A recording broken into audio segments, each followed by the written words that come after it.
You're listening to the Fantasy Wildcard Podcast.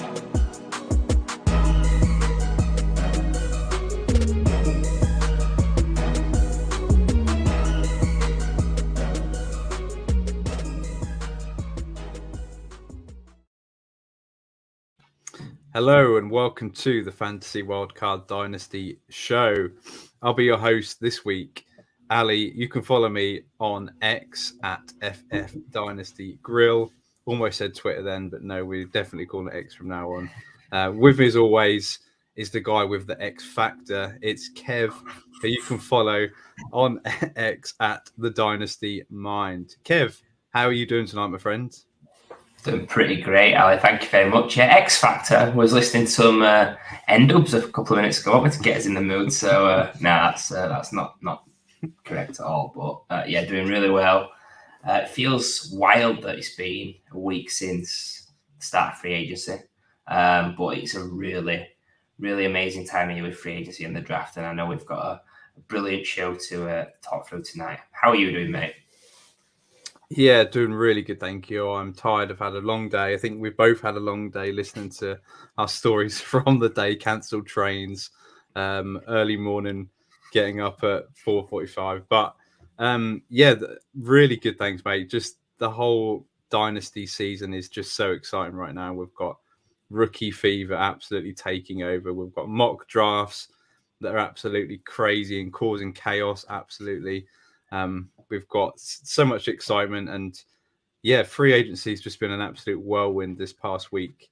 It seems to get better and better each year now, with players more willing to move on, especially quarterbacks. We always get the talk about Kirk Cousins, and but yeah, there were some big names, and we got, especially with the running back landscape, that changed completely this offseason. So we're going to dive into that, and yeah, cannot wait to talk about that, dissect it, and see where we're at. We're coming from the Dynasty perspective. So yeah, let's jump straight in with tonight's show. We are going to be reacting to the start of that crazy free agency period from last week, and then seeing where we're both at in terms of these players for Dynasty. So kicking it off naturally at the quarterback position, a guy that was signed early on. We love to talk about this guy. Divides opinion. It's Russell Wilson to the Steelers. 1 year, that veteran minimum, 1.21 million.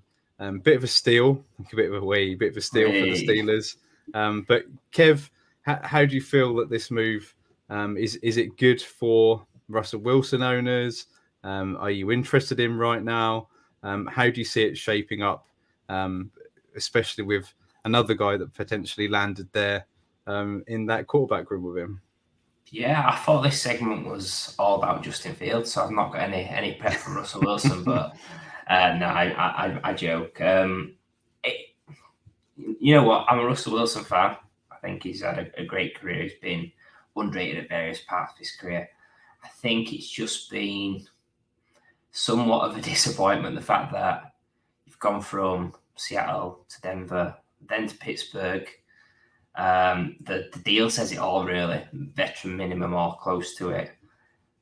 Not 1 year deal, so that's like not a lot of backing from the Steelers.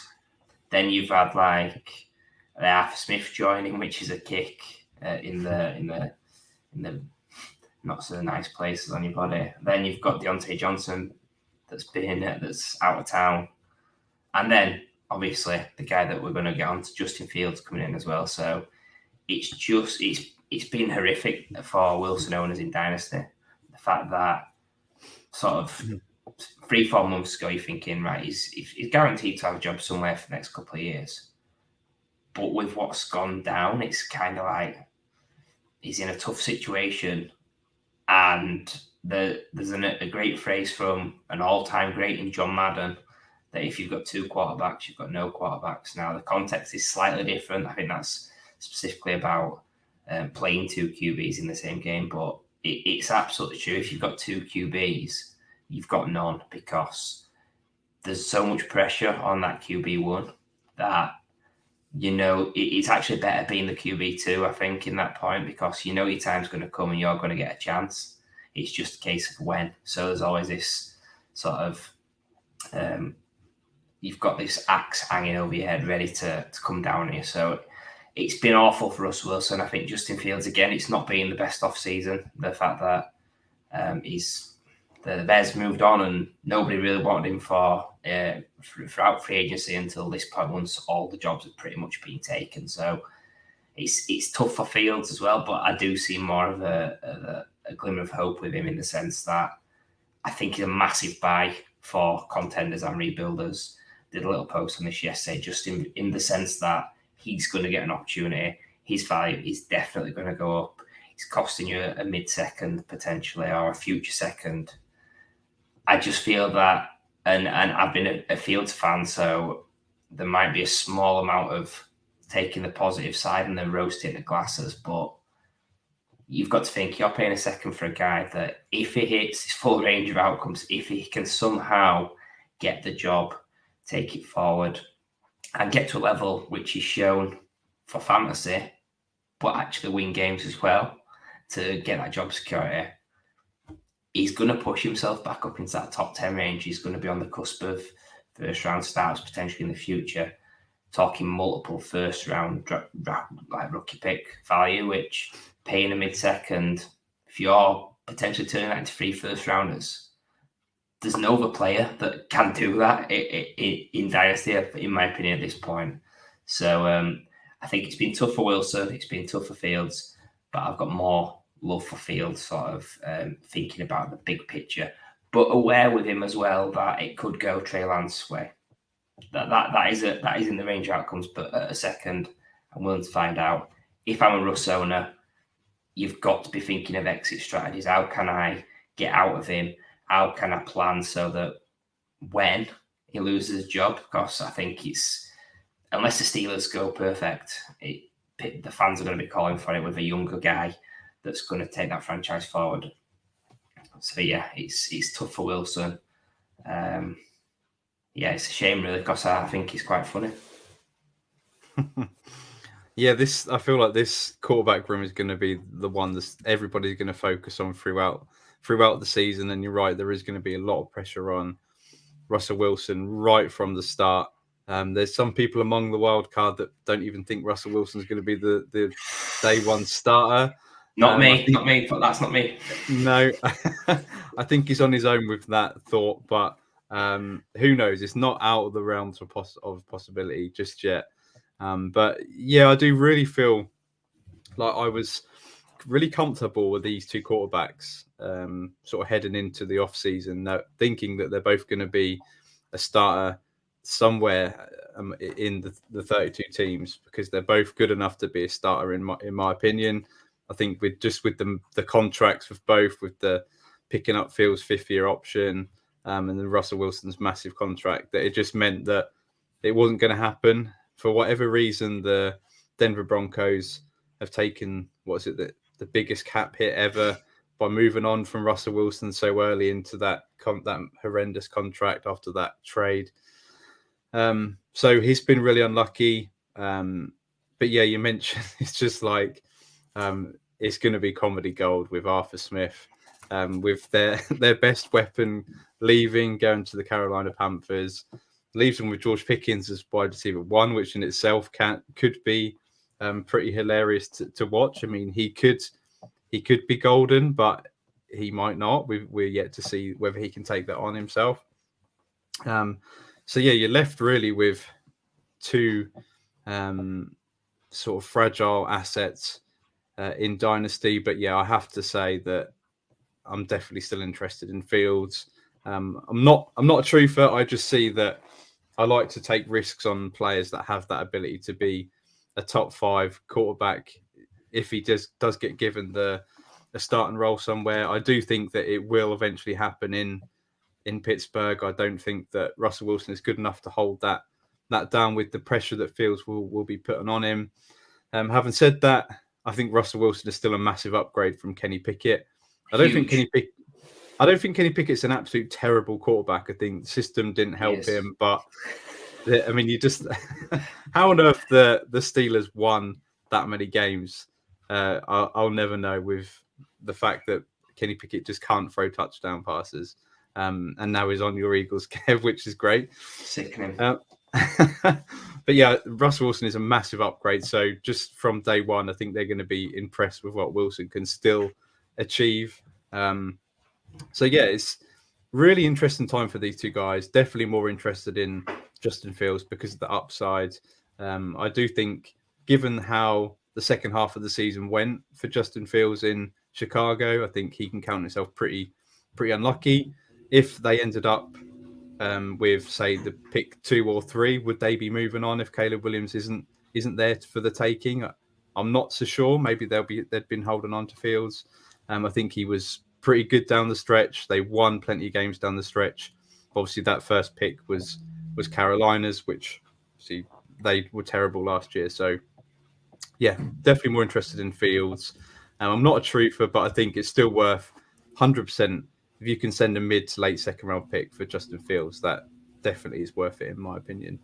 So yeah, interestingly, we'll get back to Russell Wilson just because he's the guy that we started on. He's had a slight bump up on keep trade cut from quarterback 33 up to quarterback 29. So there's a few players around there. I'm just going to ask you which quarterback you'd rather in Dynasty, Kev. So Russell Wilson or Aaron Rodgers? It's Aaron Rodgers for me, just because I think with Wilson, I'm projecting that he doesn't start till he's not starting at the end of next season, at the end of the 24 season. So, yeah, give me Aaron Rodgers. Yeah, likewise, Russell Wilson or Geno Smith? Geno Smith for the same reason, really. Yeah, I have to say Geno Smith as well. And then the last one, had to put this on here, Russell Wilson or his teammate Justin Fields? I mean, it's got to be Fields for me, just because I think it's going to... Like, if you're a contender, how can you be happy with Wilson? Thinking that you could be building this roster, this team, and then he's gone when it comes to crunch time. So, yeah, it is really difficult with Wilson. I think you've got to try and get out of him if you can. Yeah, and there was the news a couple of nights ago saying that Russell Wilson's been told that he's officially the day one starter, and they are looking to sign him long term in season.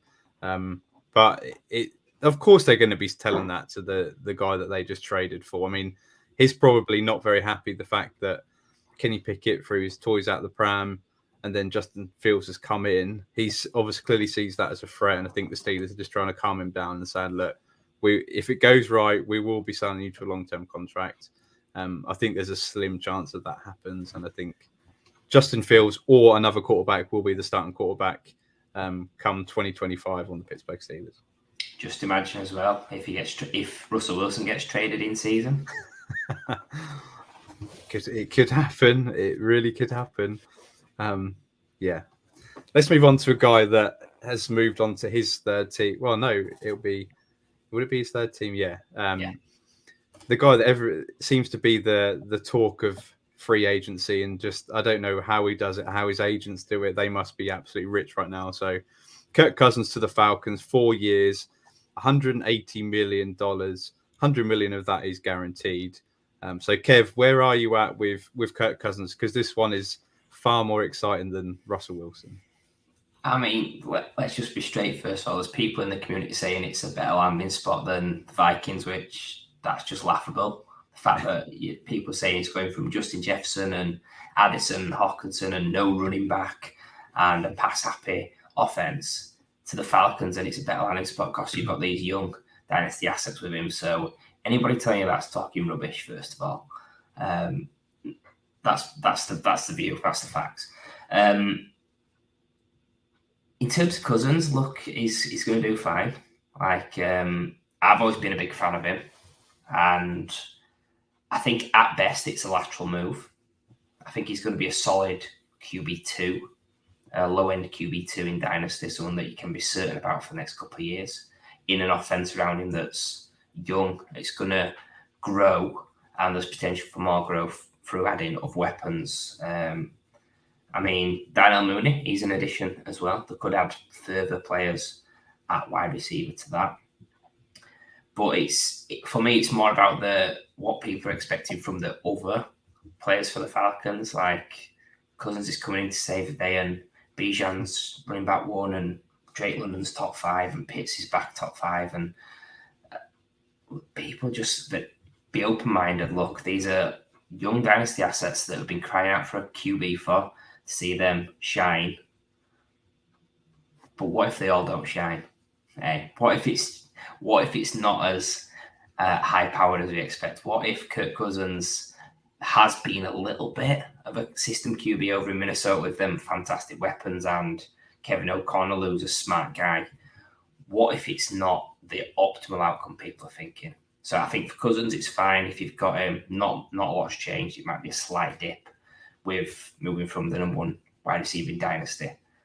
But for the other weapons around him, just be careful you're not overreacting to that, because everyone's assuming it's a million times better than Ridder, which, do you know what? For real life, it is. I think they're going to make the playoffs. But from a fantasy point of view, let's just calm down a little on these young assets.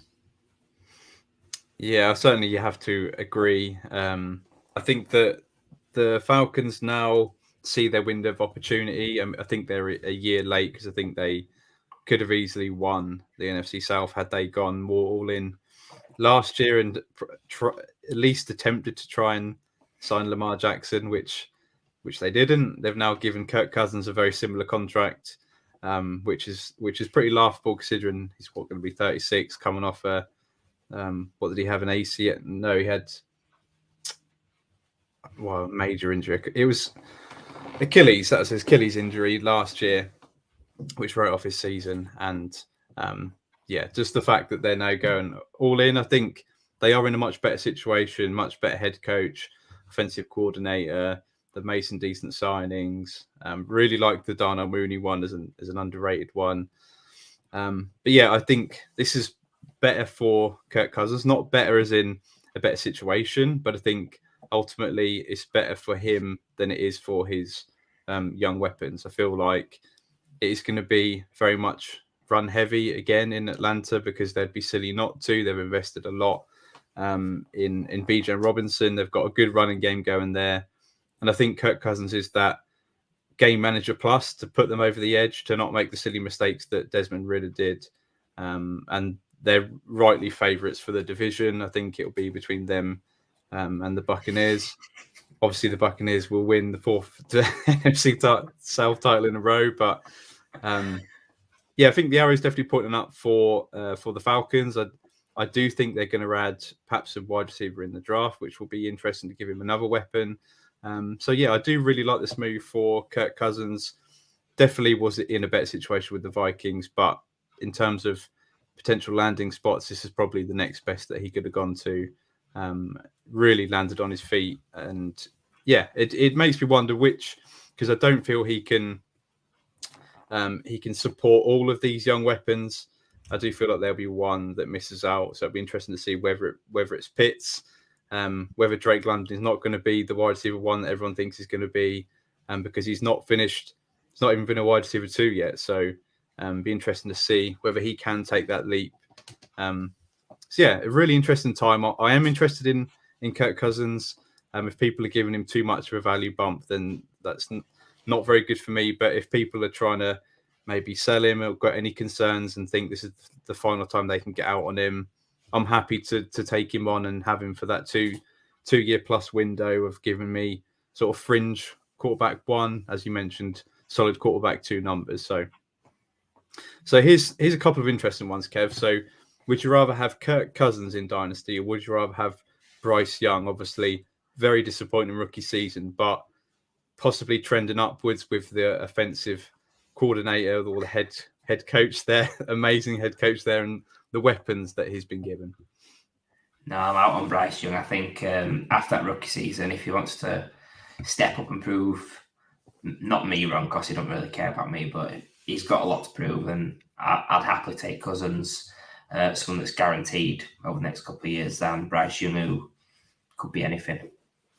Yeah, I think I was in on buying Bryce Young before free agency began, just because of his value was so low.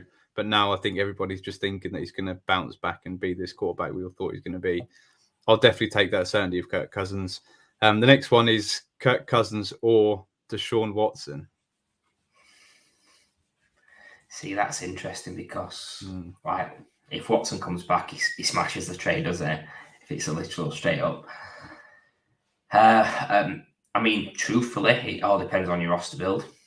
Like, what's your QB1? What's the safety on him? What's your QB3 look like in terms of if it's two safe guys, you want Watson. If it's maybe one of those who's risky, you want Cousins. But straight up, I'm still taking Watson just on the hope he pulls it back together, because if he ever gets back to what he's been, he's crushing Cousins by a fair amount. Yeah, it is Watson for me, just because I think this is a team that I've got a bit of a crush on with the weapons, because David Judy fan. Secret Jerry Judy fan. They've given him a crazy contract, been announced today, $50 million, 3 years, whatever it is. Absolute insanity for someone that's never had 1,000 yards. Amari Cooper, someone that I've always loved, own an absolute ton of in Dynasty, feel like he's underrated, and David Njoku's an absolute god. So if Deshaun Watson cannot produce with those weapons, then he's never going to be the same guy again. They need to get Joe Flacco back in. Well, they can't now, but you know what I mean. It's going to be embarrassing. The situation's a bit strange with them signing Jameis Winston, all these backups, Tyler Huntley. It seems a bit of an odd situation in Cleveland just as a whole, but I'll take that chance on him bouncing back and giving us a bit of upside. So we'll move on to the running back position. And Kev, we have to start with this guy because I feel like you were quite happy with this move. Obviously, our good friend Matt is not very happy with this move. Saquon Barkley to your Eagles, 3 years, $37.75 million.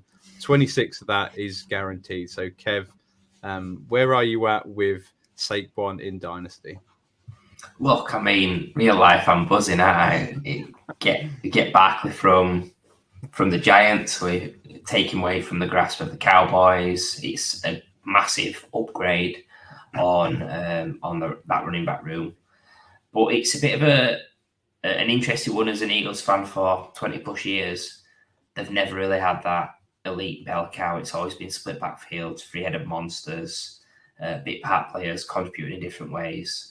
So I'm a bit torn on this one because it just tells me they've got to be thinking some sort of a change in the scheme and the usage. And look, he's with Jalen Hurts. So if there's touch push in town, that's potentially taking rushing touchdowns away. Also, rushing QB to retire the running backs out of the backfield. So you can tell stories where his ceiling's actually lower, his floor's lower. But I think there's got to be a plan in place. You don't spend this much money on a 27-year-old running back who's, when he's been healthy, in pretty dire situations, to be fair, he's looked elite. So maybe they're trying to copy the 49ers using that plan of McCaffrey put them to the best team in the NFC. The other way of getting back is to do something similar. But that's the potential thought process. I think with Barkley, that his dynasty value stayed about the same. So running back 9, I think, running back 9 or 10. In thinking about it in just like a year-to-year mentality, I think you've got to do that for running backs, especially at his age. Where can he finish this year? And it's probably anything between running back 12 to running back 2 in my eyes. I don't think he can be running back 1 with CMC. But if he's used, as I think he could be, pretty solid amount of pass game work.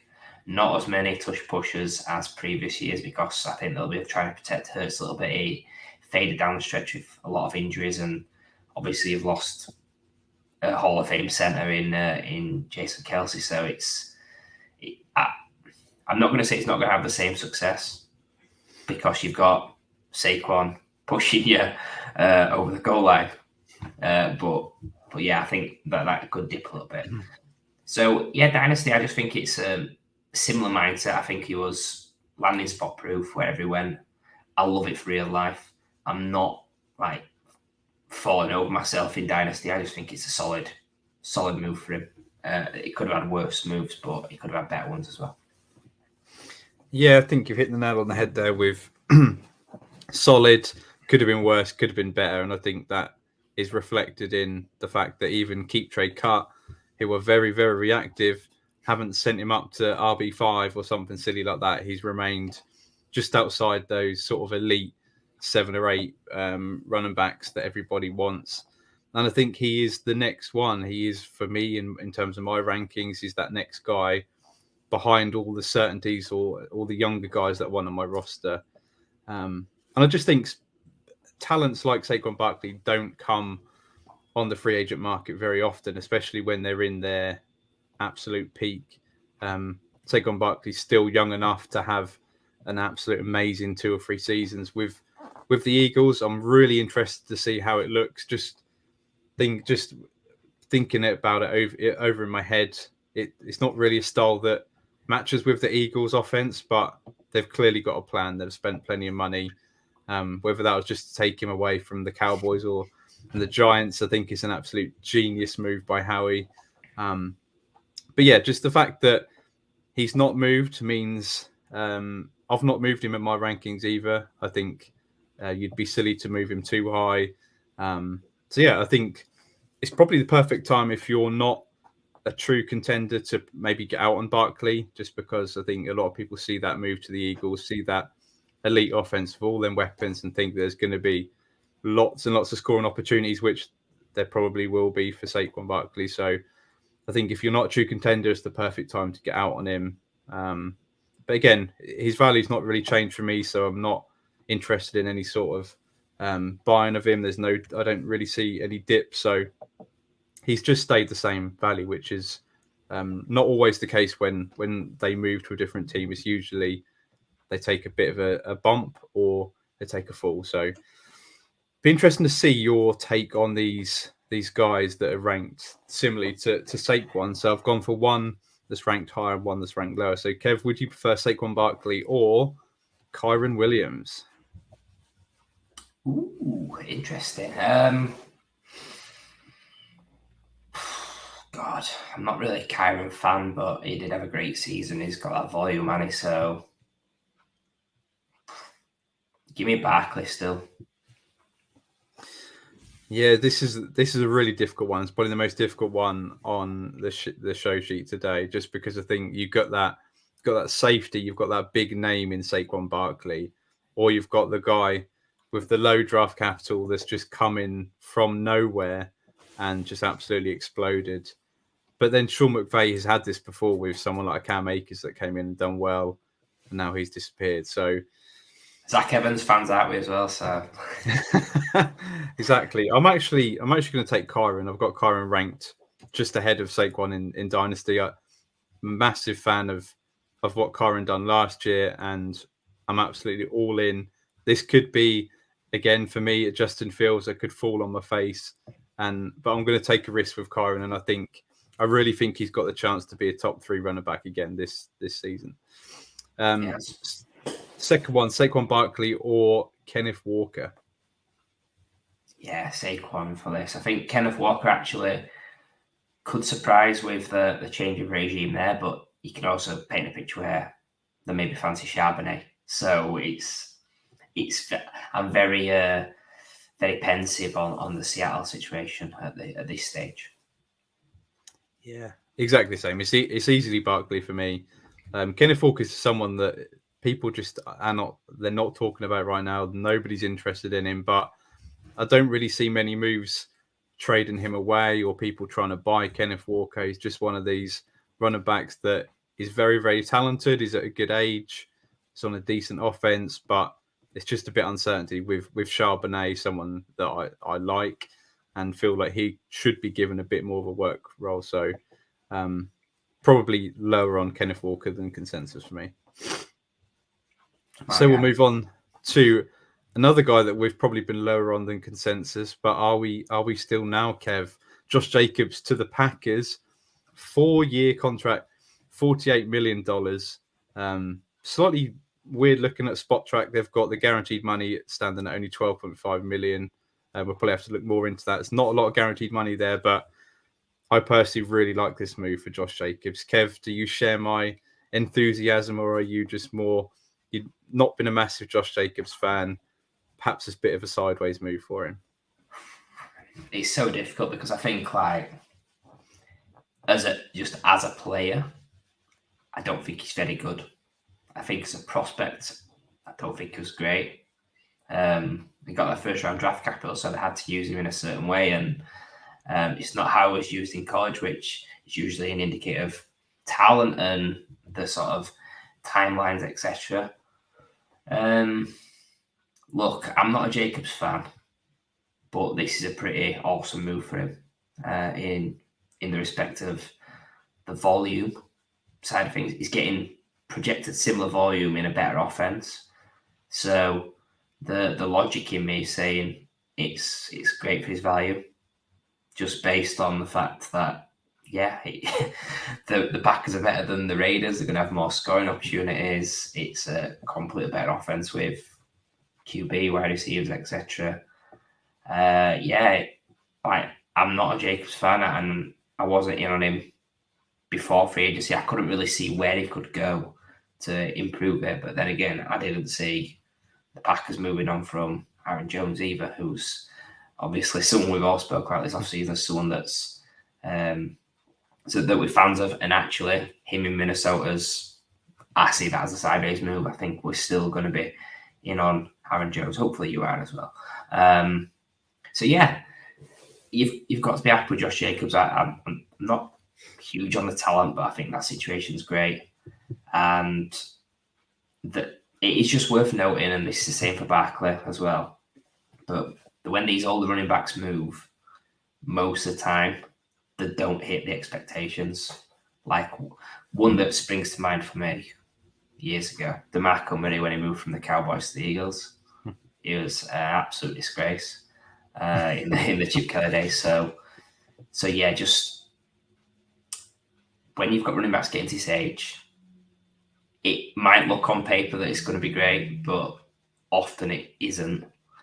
I just think with how the market's reacted to Jacobs, so it'd be foolish to just write him off because you don't think he's very talented, because there's some players in the top 12 in Dynasty at running back that aren't super talented that are getting by on volume as well. So it's got a bump in volume. It's got a bump in price, a bump in value. I'm not going to say I'm in on him, but I'm kind of warming to him a little bit. Yeah, I think the realms of possibility are quite wide for Josh Jacobs on the Packers. I think that he could finish as a top 5 running back. Would not be completely surprised to see that happen. He could finish as the running back 18, and equally, I wouldn't be completely surprised to see that happen. It's not the same, but I just think last off season when Miles Sanders went to the Panthers and was given a pretty hefty contract. And I just thought with the volume that I'm going to project him to have, I thought this is going to be a move that is safe. And it turned out to be anything but safe. And now look at his value. So I don't see that happening with Josh Jacobs. I think he's going for it to a much improved offense, which is really exciting because the Raiders, other than having Devontae Adams, haven't Josh Jacobs actually been really good or productive, should I say? Maybe not always efficient, but productive with that workload. The Raiders' offense has been really bad the last couple of years. So good to see him get a move to a team that is ascending, very young team. Yeah, I really like it. I feel that he's been bumped up 5 places on Keep Trade Cut. He's in my top 12 Dynasty running backs. But yeah, he's at the back end of that where it's more sort of uncertain long term. He's getting to that age where I think he's, 26, got to be 26 years old. Once he hits that 27, people are they're not in on that, especially if it doesn't quite happen, he doesn't smash it this year. I think his value is going to take a pretty hefty fall come this time in 12 months. So be interested to see your take on who you'd rather hear, Kev. So Josh Jacobs, or this guy was ranked just below him on Keep Trade Cut, but someone who finished the season on an absolute tear, James Cook. Yeah, give me Josh Jacobs. James Cook burnt me in the fantasy playoffs, so I'm done with him. I used your trick of just in case, and yeah, get away, James Cook. I've still got my one share that I took with the 110 in a rookie draft. I wasn't happy about it. Then I was happy about it come last season, but yeah, he did burn me as well. So I think Josh Jacobs, I think he's going to have a better season than James Cook. James Cook's obviously on that more stable offense, but I just think I'll take the name. I think there's more value associated with Josh Jacobs in Dynasty right now. So the second one is Josh Jacobs or a guy that's ranked slightly above him in Travis Etienne. Oh God, that's interesting because they're both volume guys. Give me Etienne, actually. Yeah, I think just he's got a little bit more that I like in his game, which is explosiveness, both as a runner and a passing team. I think Trevor Lawrence has got to step up at some point. Like, he gets such an easy pass. That team's got to step up. So, yeah, give me Etienne on that one. You know he's going to step up because he's just got Gabe Davis as his wide receiver. So it's going to be magic. Yeah, I've got Travis Etienne ranked a couple of spots ahead of Josh Jacobs. I do feel like he's potentially going in the wrong direction. I think it's a bit worrying. Look at digging into his stats from the back end of last year and his usage. So it'd be interesting to see whether he bounces back. He's definitely got a potential to have a top 5, top 6 season. So I'll still take that in ETN over Josh Jacobs. So we'll move on for a guy that moved away from your Philadelphia Eagles, Kev, and moved to the Bears. DeAndre Swift, we're going to talk about now. 3-year, $24 million contract, $14 million of that guaranteed. He's also taken pretty hefty rise on Keep Trade, cut up 8 places from RB23 up to RB15. So, Kev, sum up how you feel about DeAndre Swift right now. Yeah, I'll try not to be a bitter X here, but I can't guarantee I'm not going to be a bitter X either. So, yeah, I'm going to be cutting up my Polaroid pictures of DeAndre Swift as the listeners will know. I've got a ton of Swift shares, and when he went to the Eagles, I was buzzing. Yeah, it's turning out pretty good for him, actually, with sort of the noises that have been made in Chicago. The fact that they're going to have Caleb, they've got Keenan Allen, DJ Moore, Cole Kmet, and him. I think people will just look at that and think, wow, this is a ascending offense and one of the best ever for our number 1 overall pick to go into it, etc. But for Swift, if we just look back a little bit, he was on the Lions behind an absolute stud O-line. Then he went to the Eagles, again behind a stud O-line. He's gone to the Bears. Now, people can say it's improving the making moves, etc. It's nowhere near the Lions or Eagles. They're also outside on Soldier Field, which, yeah, Philadelphia, they play outside. And, yeah, Detroit is playing a dome. For me, it's a different climate in Chicago to Philadelphia and to Detroit. So I just think it's going to be really tough for him. I think he's going to be so much over expectation. I've been a fan. I've seen it. I've been burnt. I've gone back in. I've been burnt. I've gone back in. There has to be a point where he just doesn't do it for long enough or at the right periods. Like last season with the Eagles, half the season running back 1. Over half the season, so like running back 30, running back 40 odd. That's no good for Dynasty. It's no good for redraft either. Like, I think there's going to be a lot of allure from the market, and he's gone to running back 15. He's probably going to stay there because the rookies that are coming in, you might get one jump in him, but possibly not. Yeah, he's kind of in a range as well in Dynasty, running back 15, where I can probably go fishing running back 20, running back 25, and get similar output. I think it's great for Caleb Williams with how the whole offense is coming together, but I don't know. I just get a feeling that they're all sort of going to be nibbling at each other and maybe a little bit like Atlanta, actually, where there's all these weapons. I think QB is going to be fine. The other bits, I'm just not I'm just not there on Swift. I've read this book before and it doesn't end well. Yep, I think you've hit the nail on the head as well from where I'm going to be coming from. I think DeAndre Swift is someone that, and if you're in my league and I own DeAndre Swift, close your ears right now because I'm trying to sell him. I'm trying to sell him wherever I can, just because I don't think his production is going to warrant being RB15 in Dynasty. I just think you've still got Khalil Herbert there, you've still got Roschon Johnson there, who I'm a big fan of, and I just think, as you mentioned, I think they're all going to get some sort of work role there. Obviously, Swift, I think, is going to be the lead of that. But what exactly is it going to look like? I think there's plenty of weapons. I think they're going to draft with that number 9 pick. I can see a Roma Dunze going to the Bears to be a wide receiver 2. I just think that there's going to be too many mouths to feed. They've still got Cole Kmet. DeAndre Swift, I think he wants to feast. He needs to feast on targets as well. I just don't see it quite happening. So, I absolutely will jump on the hype. If he's gone up to RB15 in people's values, I will pivot massively. And a couple of these names that are coming up are 2 that I would pivot straight to. So, see if you agree with me, Kev. Would you rather have DeAndre Swift or would you rather have Rachaad White? The Bucks player, I wonder which way you're leaning on this, Ali. Purely on volume, it's got to be Rachaad White for me. Like, they're probably a similar age. I think White was an older prospect coming out, but yeah, I do have concerns with the volume of Swift. I don't think he's ever wanting to be a volume guy because of the explosiveness, but he's not shown that longevity either with the limited touches. So give me Rachaad White, which will be music to your ears.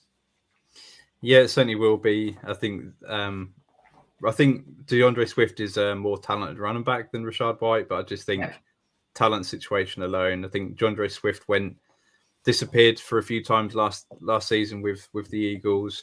I imagine this could be the same case where you're going to have some big games, but you're also going to have some games where he gives you 5 or 6 points, and perhaps it'll be a Khalil Herbert week or Roschon Johnson will take over. So, yeah, give me Rachaad White for that guaranteed volume. DeAndre Swift or Isaiah Pacheco? I'm probably taking Pacheco for very similar reason. I don't think he's as talented, but he's in a spot where he's getting usage. He got some really nice usage in the past game in the playoffs as well, which didn't do a lot with it. But yeah, he's on the field. He's in a Mahomes offense. He's getting volume. Give me that guy. Yeah, same. I think you could probably get Pacheco plus for trading Swift away potentially. I think there is risk that the Chiefs, I think they are going to probably pick up maybe a pass catch and running back, or they're going to add another guy to that backfield. But I do see Isaiah Pacheco being the lead guy. They went to a more sort of run. I won't say run heavy, but I can't think of the word now. But yeah, they definitely there was more balance to their offense last year. It wasn't just Mahomes slinging it 40, 50 times a game. So Pacheco again, I think he's an underrated piece in Dynasty. So give me him over DeAndre Swift. Then move on to we've got to talk about the King, Kev. Derrick Henry.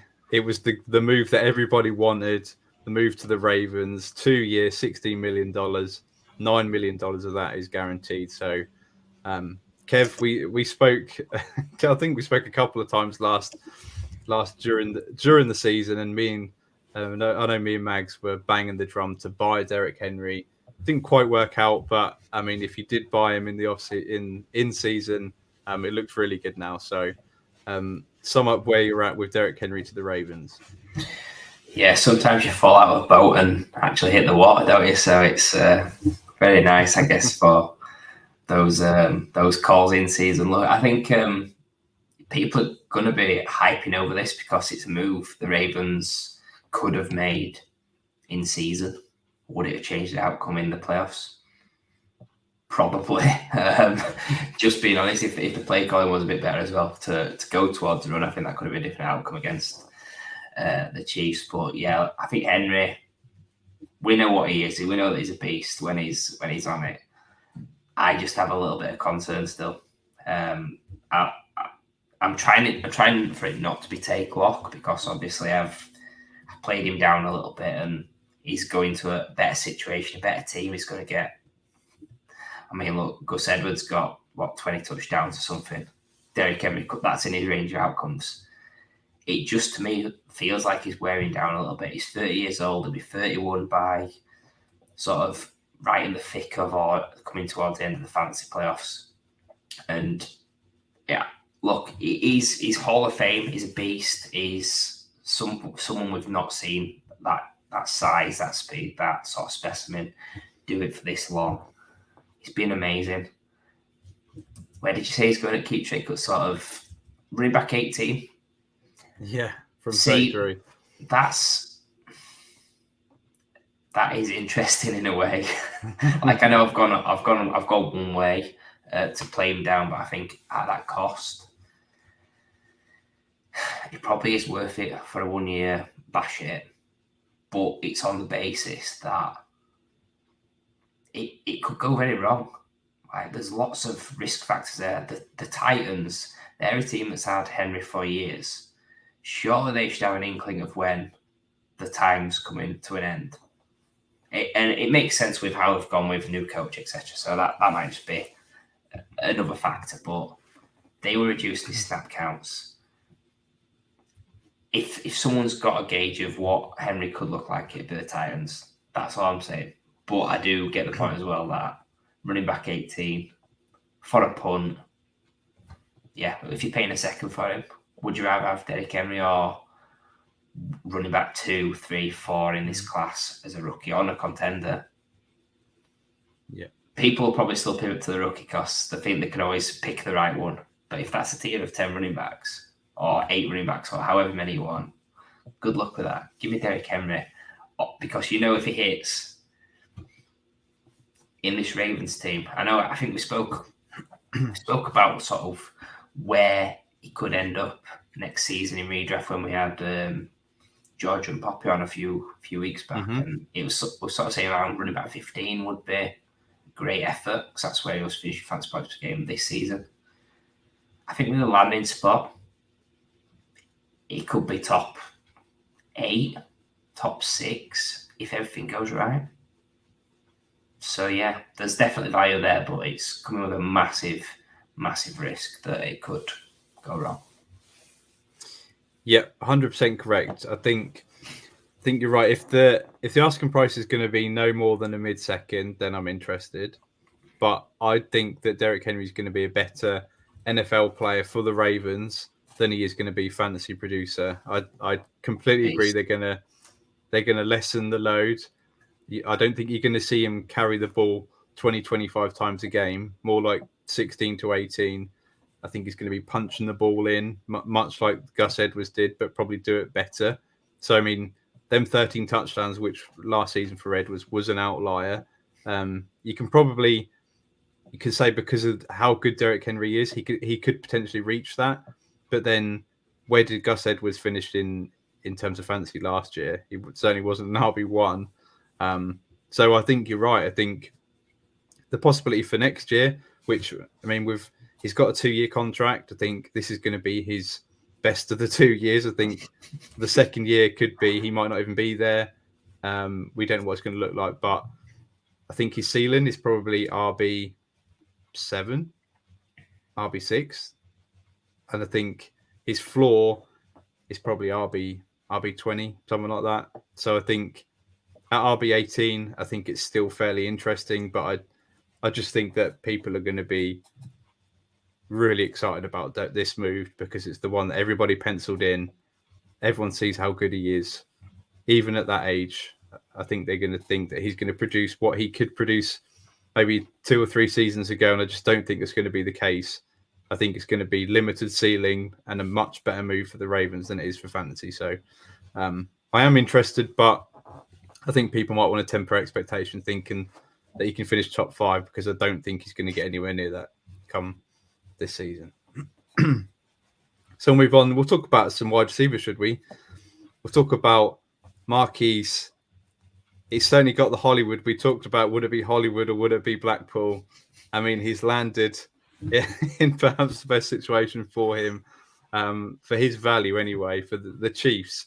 So we landed just a 1 year, $7 million. 6.5 of that is guaranteed. So Kevy's taken a 15 place rise from wide receiver 49 up to 34.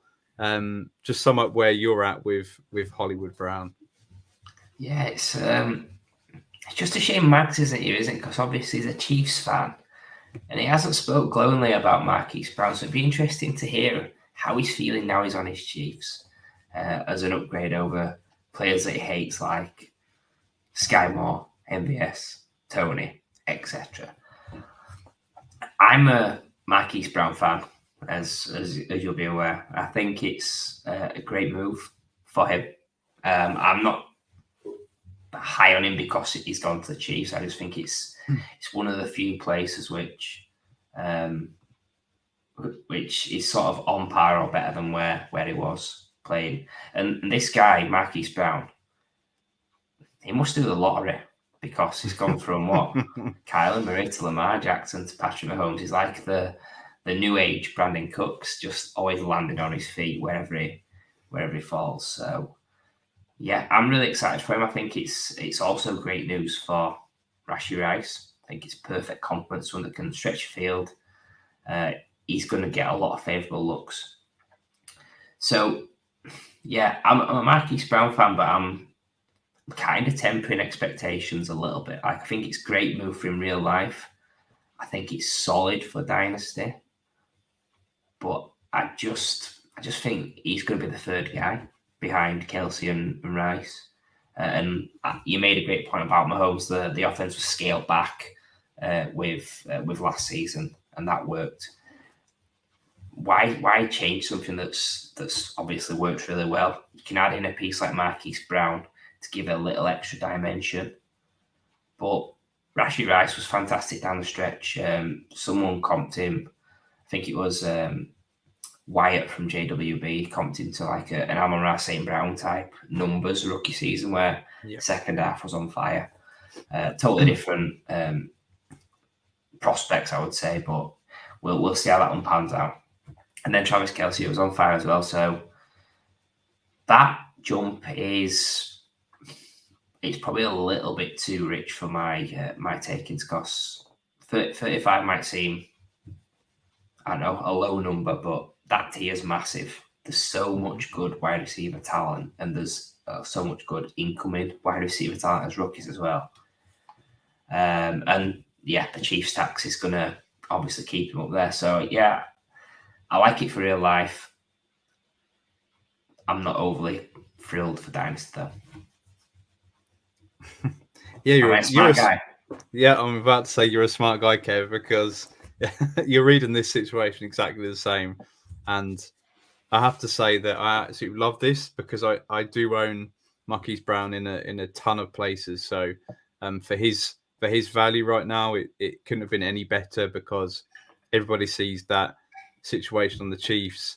They've lost a ton of bad wide receivers. They've now filled it with Marquise Brown, which is, as you mentioned, I think is brilliant for the Chiefs. It's a massive upgrade on what they had as their wide receiver 2. I think they won the Super Bowl, but they still struggled filling that wide receiver 2 role and someone that could get deep as well. So I think their offense will change slightly, and I do think that he will get plenty of looks.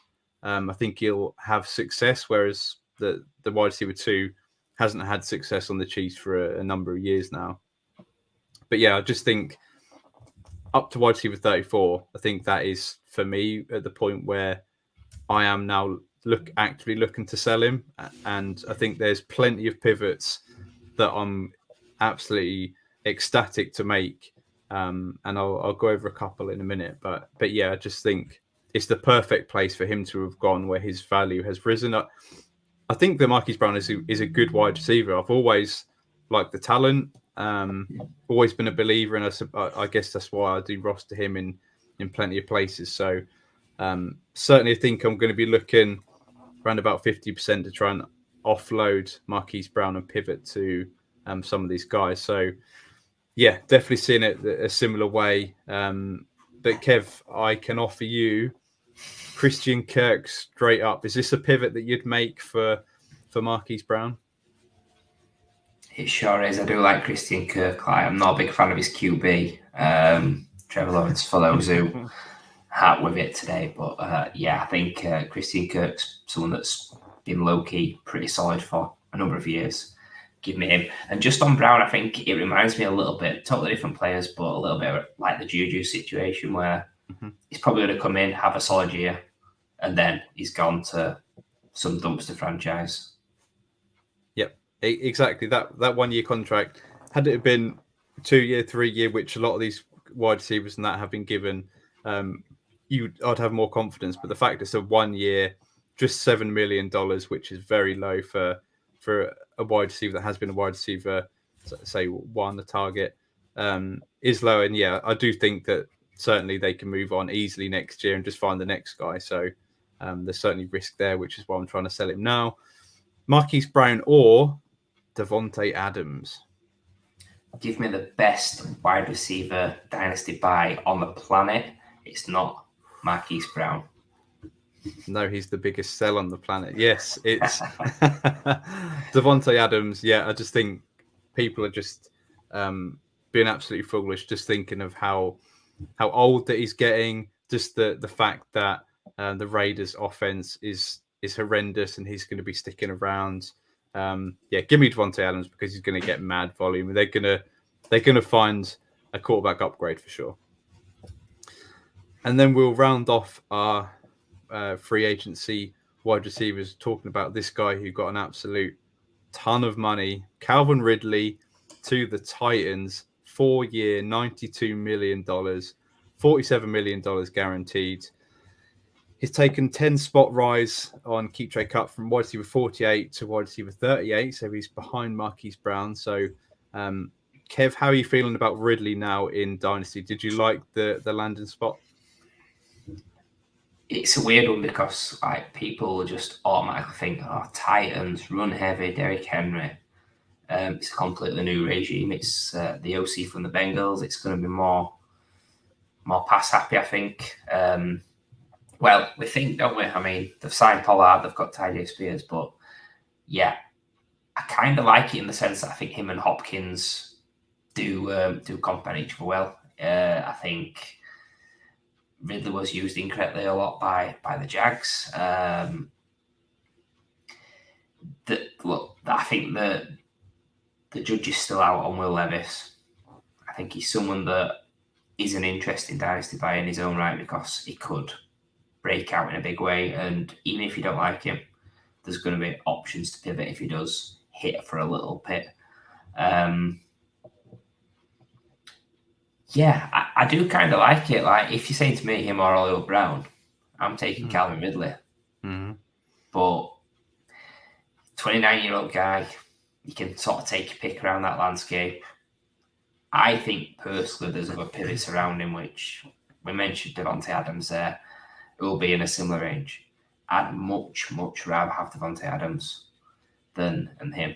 And at cost, I'd much rather have DeAndre Hopkins, who's like wide receiver 58 or something in Dynasty. I'd rather do that.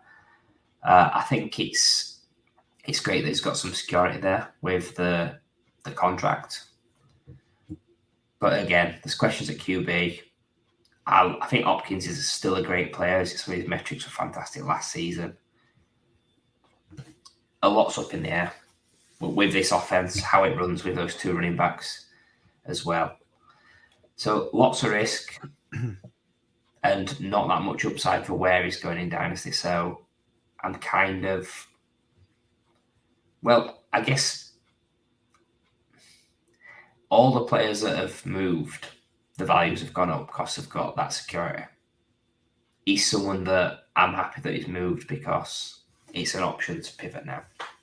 Mm-hmm. Yeah, very similarly to Marquise Brown, but for different reasons, basically.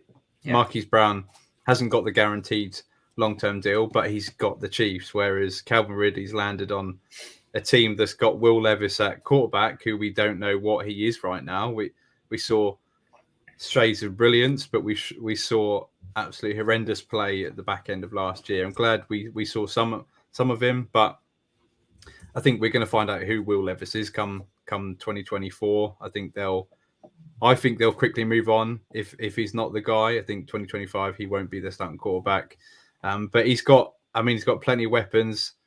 They've still got Treylon Burks that we liked him as a prospect.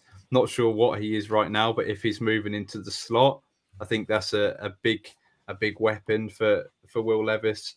Nick Westbrook, Akeen, they re-signed him for another year. I mean, he's fairly handy. They've got Chika Okonkwo. They've got the 2 running backs. This offense is sneaky stacked. So it'd be interesting to see how it functions. There's a lot of mouths to feed.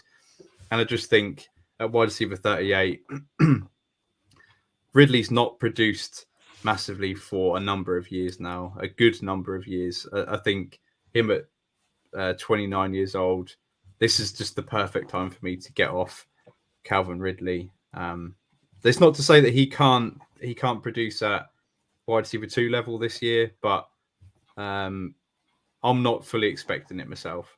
I think DeAndre Hopkins will be the leader again. Whether he can still produce, 1,000-yard season, blah blah blah, but I'd definitely rather him at cost. You've absolutely nailed it there. So I'll give you another couple of pivot options from that same big tier. So I can offer you Terry McLaurin or Calvin Ridley. Which one do you fancy, Kev? Because I know we're not the biggest Terry McLaurin fans. Yeah, give him McLaurin. I think just because he's number 1 target on that team and they're going to get QB upgrade. Yeah, I think same with me. I think he's someone that I would pivot to. Slightly younger, although he's getting up there, sneaky getting up there in age. But yeah, I think Drake May or Jaden Daniels is going to come in and just definitely give that offense a lift. I can offer you Keenan Allen. He's also in that big bracket, that big tier of wide receiver, and obviously he's now moving to a new situation on the Bears. So, Kev, would you rather Keenan Allen or Calvin Ridley? First of all, I just hate the move for Keenan Allen, moving away from the Herbert in the dome. DJ Moore on the team as well.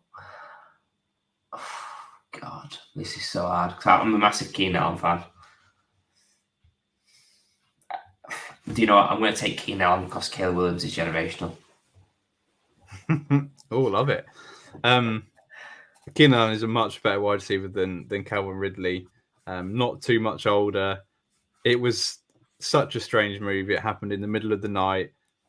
And when the Chargers even tweeted it out, his name was in lowercase, which was so disrespectful to what Keenan Allen has managed to do with that franchise. It was horrendous. But give me Keenan Allen. Give me a couple of years of Keenan Allen on the Bears with Caleb Williams.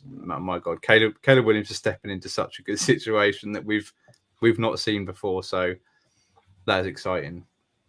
Something else that's exciting, Kev, that has happened literally as we have been recording this show. Mike Williams has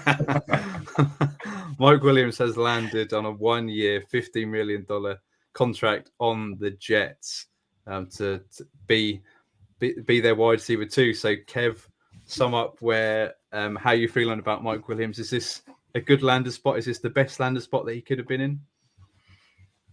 I think logically it's a pretty good landing spot. Aaron Rodgers, Hall of Fame guy. Garrett Wilson keeping the coverage away from him. I think the track record with players coming off this injury, it's really bad year 1. So I think it looks good on paper, but it's probably not great for Mike Williams wherever he goes.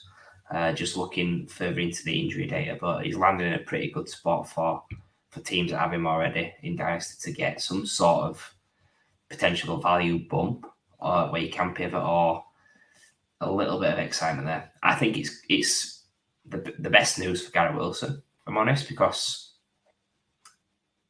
he needs someone else there. I feel like people can say 6,000 targets next season. That's not going to fly. If they're double covering him, he could have that number of targets. He's not going to do as much as he could. So they definitely need to add someone. I'm actually also really happy for Devontae Adams, so they can stop mentioning his name going there to rekindle his interest with Aaron Rodgers. But I think it's great for Garrett Wilson. I think wherever Mullen went, it was going to be tough for him, but also great for Devontae Adams. 100%. And yeah, I think it was the Jets or the Panthers that were in play for Mike Williams. I think he's landed in the best spot rather than going to Bryce Young in that potential ascending offense is going to New York with Aaron Rodgers, and potentially they're going to be a contender this year. So hopefully he can stay healthy. Not seeing how much, whether it is 15 million guaranteed or what size of the contract exactly is, but yeah, I like it for Mike Williams. I've still got a couple of shares kicking round of Mike Williams, so potentially seeing a little bit of a increase in value there. So I thought that'd be an interesting one to bring up because he's been a favourite on the show for the last few years, Mike Williams. So that brings us to the end of tonight's show, where we have reacted to the start of an absolute crazy free agency period. Let's keep bringing it on. I know there's not many people left to land, but as the years go on, these free agency periods are just getting more and more spicy. So, yeah, we love to see that. So thank you for tuning in. Be sure to follow us and subscribe on X and YouTube at Fantasy Wildcard and at Wildcard Dynasty. And join us for our show each Wednesday of the off-season. A very exciting off-season it is as we now ramp up to the rookie drafts. Is not too far away. It's just over a month's time. So that is really exciting. So thank you once again. Have a good one, and we'll see you again soon.